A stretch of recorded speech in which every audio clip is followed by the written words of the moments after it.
On automatic transmission sa shifter, may apat lang naman kayo na common na gagamitin dyan. Ito yung park, reverse, neutral, and drive.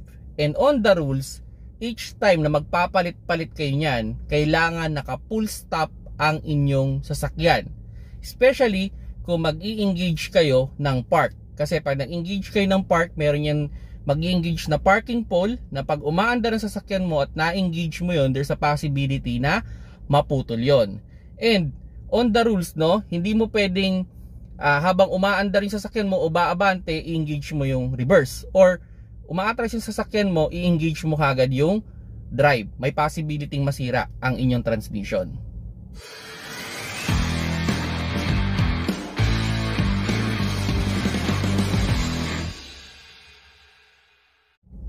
Hello mga paps, I'm Kuya Shane. At yun, may na-receive lang akong question na magbigay naman doon ako ng suggestion or tips with regards sa pagdadrive ng isang automatic transmission and dun sa shifter nga daw. Okay, so sabi ko nga, on the rules, yung apat, okay, park, reverse, neutral, and drive. Ideally, pag i-engage nyo yan, kailangan naka full stop ang inyong sasakyan. Although, dito naman sa neutral, okay, neutral, habang umaatras ang sasakyan mo, pwede mo namang engage sa neutral. Or habang umaabante yung sasakyan mo, pwede mo namang i-engage sa neutral yan.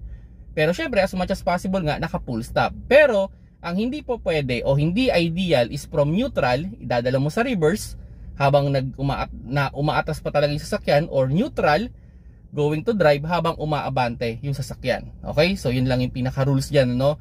Para mas madali na lang, yung apat na yan, kailangan naka full stop ang inyong sasakyan. Now, dito na tayo sa mga low gear or manual mode ng inyong sasakyan. So, different automatic transmission, different setup. Okay, so halimbawa, yung sasakyan mo ay may manual mode. Yung makikita mo yan, yung sa shifter, meron siyang M, then may plus minus. So, ibig sabihin, may manual mode yung sasakyan mo. Pag yung manual mode, i-engage mo yung manual mode, okay lang na umaandar ang inyong sasakyan, any speed. Okay, so halimbawa, drive, going to manual mode, okay lang, kahit umaandar. Pero, I suggest, I highly recommend na sana nasa control speed lang yung sasakyan ninyo. Okay?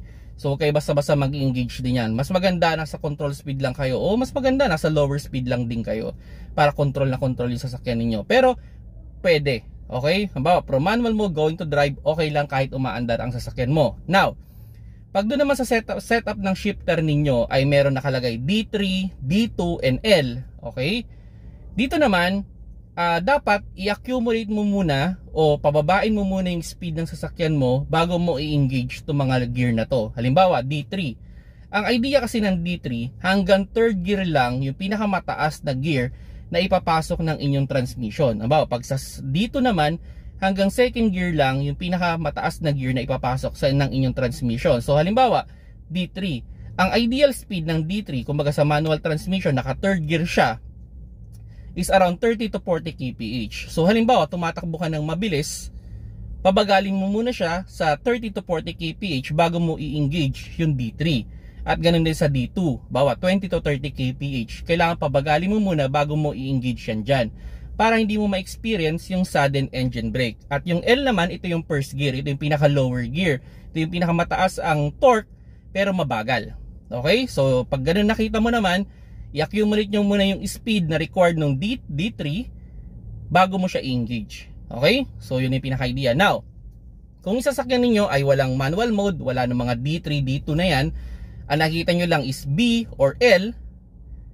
So dito, kailangan pabagalin nyo talaga yung sasakyan ninyo. Huwag nyo basta-basta i-engage to na mabilis yung sasakyan ninyo. Although, matatalino naman yung mga transmission natin, pero I highly recommend i-accumulate nyo muna yung speed na ideal para sa mga lower gear na yan. Like for example, ang nakita nyo is letter B or L, at least mga around less than 20 kph bago nyo i-engage yan. Okay? Para hindi mabigla yung inyong transmission. Pero from sabihin na natin from B or L na yan papuntang drive, walang problema, any speed na yan. Okay, kasi magdadagdag na yan ng kanyang gear. Okay, so now dito sa S, yan. Sa S kasi different car, different ang meaning yan. May sa iba, yung S means sports mode.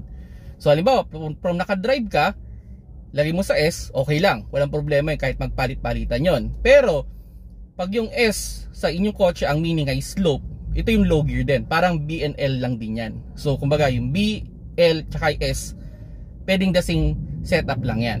Okay? So yun mga paps, no, sana may nakuha kayong konting idea with regards automatic transmission, especially sa mga bagong magdadrive pa lang ng automatic transmission. Sana makakuha kayo ng idea yon. You can share this video, especially doon sa mga nagpa-practice pa lang o nagbabalak bumili ng automatic transmission. Sana mag-idea kayo dito. Salamat sa panonood. Keep safe mga paps.